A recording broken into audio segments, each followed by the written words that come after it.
Have you ever walked out of a meeting and just been completely baffled by a coworker? Oh, all the time. It feels like you're trying to run the same program on totally different operating systems. Exactly. You're sitting there thinking, why did they need to hijack the room 5 seconds in and demand a decision right now? While the person next to them is whispering, why can't we just get a week to process the data first? Right. And we usually just write that off as, personality clashes. But today we're going a little deeper. We're unpacking a tool that's basically a decoder ring for those operating systems. We're talking about the DIC behavioral model. And I want to be really clear up front. This is not some internet quiz. We are not sorting you into a Harry Potter house here. No, absolutely not. The documents we're looking at today, especially this really detailed report on a profile called the Explorer, treat this as a science of observable behavior. That's a key distinction. It is. It's not about your deep psyche. It's about how you act, how you react, and crucially, how you prefer to communicate. So our mission today is to give you the keys to decode those behaviors. We'll break down the 4 core styles: the lion, the porpoise, the koala, and the analyst. And then we'll apply it to that fascinating case study, the Explorer, which is where you see how complex we all really are. Because we're all a messy mix, right? Exactly. Okay, so let's start with the basic framework. The source material says DISC measures everything on 2 scales: directness and openness.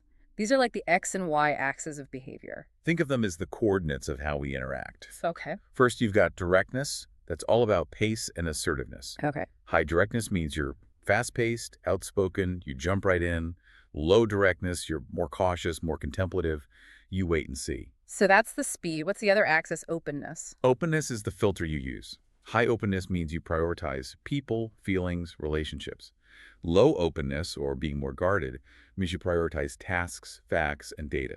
People versus tasks, and fast versus slow. Precisely. And where those lines cross, you get your 4 quadrants. So let's jump into the first one.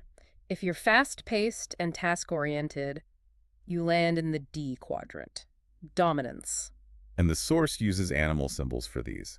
The D style is the lion. That feels right. It's a great metaphor. The lion is all about control. Their core desire is to lead. The motto is basically lead, follow, or get out of my way. I think we've all worked with a lion, or maybe we are the lion, but the source text goes deeper than just being bossy. It mentions their cognitive style, their deductive. And that right there explains so many bad meetings. Deductive means they need the big picture first, the headline. So if you start with the tiny details in the appendix, You've lost them. They check Yeah. out. They physically cannot listen because you're not giving them what they need, which is the result. the result. Results are everything. They want to win. But here's an insight from the notes I found fascinating. Their relationship with distraction. The source calls it mind control. Okay, that sounds a little sci-fi. It's not telepathy. It's extreme focus. When a D is locked on a goal, they can literally block out sensory input. Sirens, doorbells, office chatter. They don't hear it. That's a superpower, but I imagine it comes at a cost, especially for people around them. What happens when they get stressed? That brings us to the D stress response, and this is critical for anyone listening.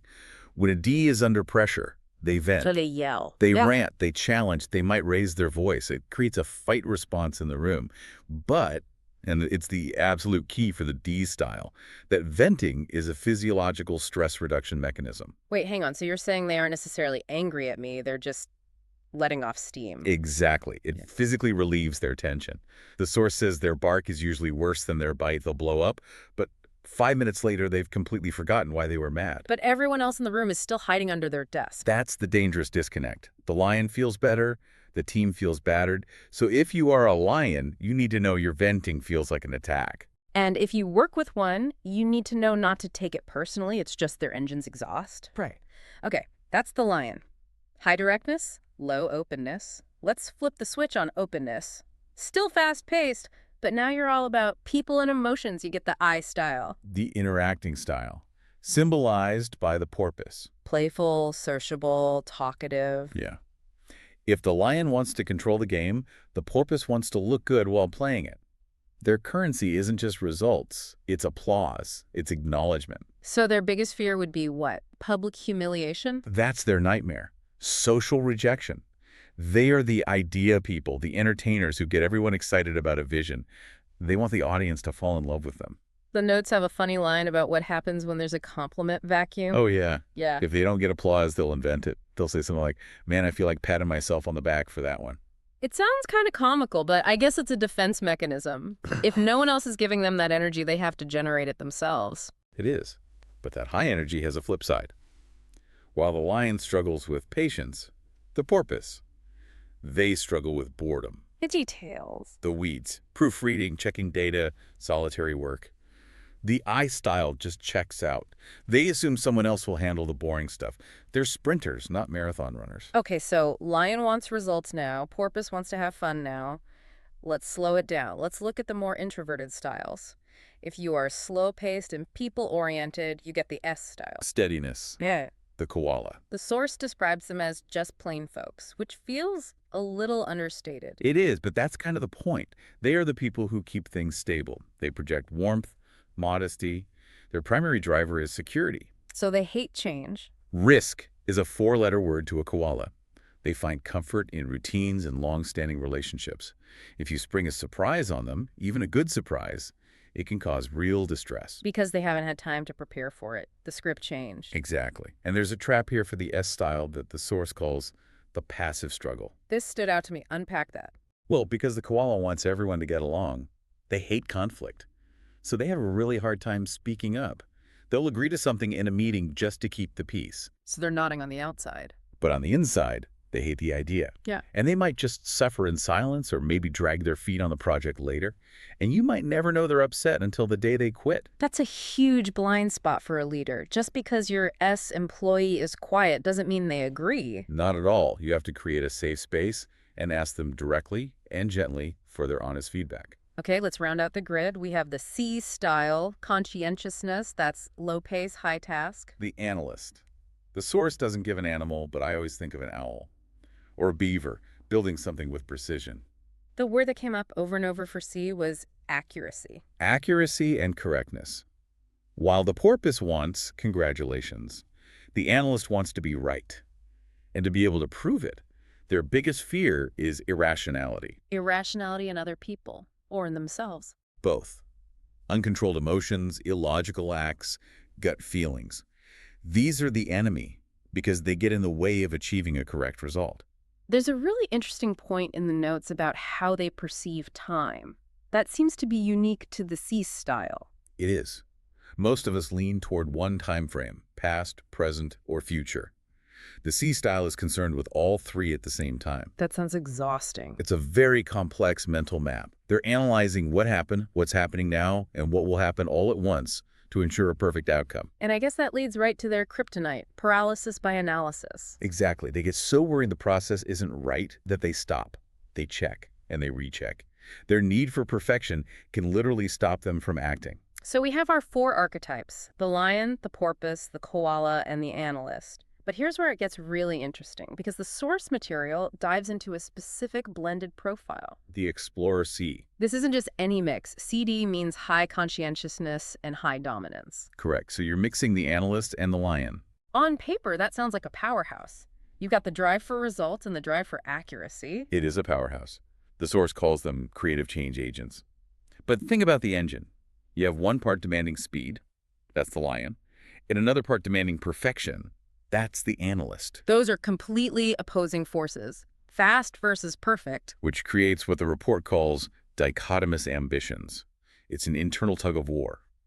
The explorer wants to decide fast and get results today. But their detail-oriented nature wants to investigate every single facet of a problem before they move an inch. So it's like driving with one foot on the gas and one foot on the brake. That is the perfect analogy. Yeah. And the source actually calls this an internal bottleneck.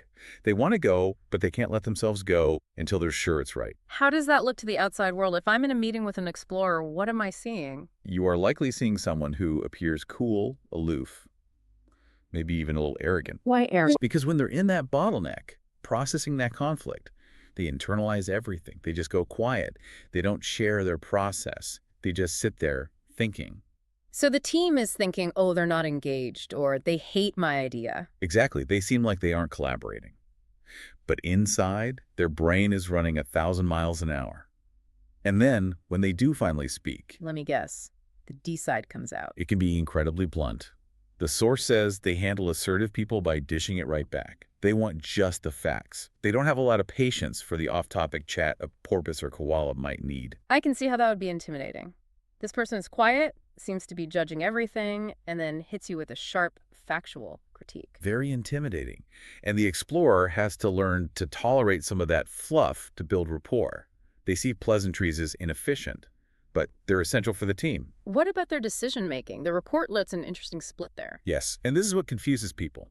On day-to-day operational stuff, the explorer is instant.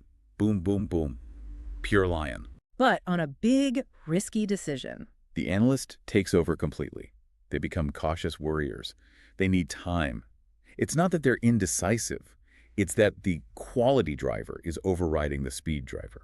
and this leads to what the report calls the double bind. Damned if you do, damned if you don't. If they go fast, they feel anxious about the quality. If they slow down for quality, they feel stressed that they aren't getting results. So they're constantly letting one part of themselves down. It's a recipe for very high internal stress, and often no one else can see it.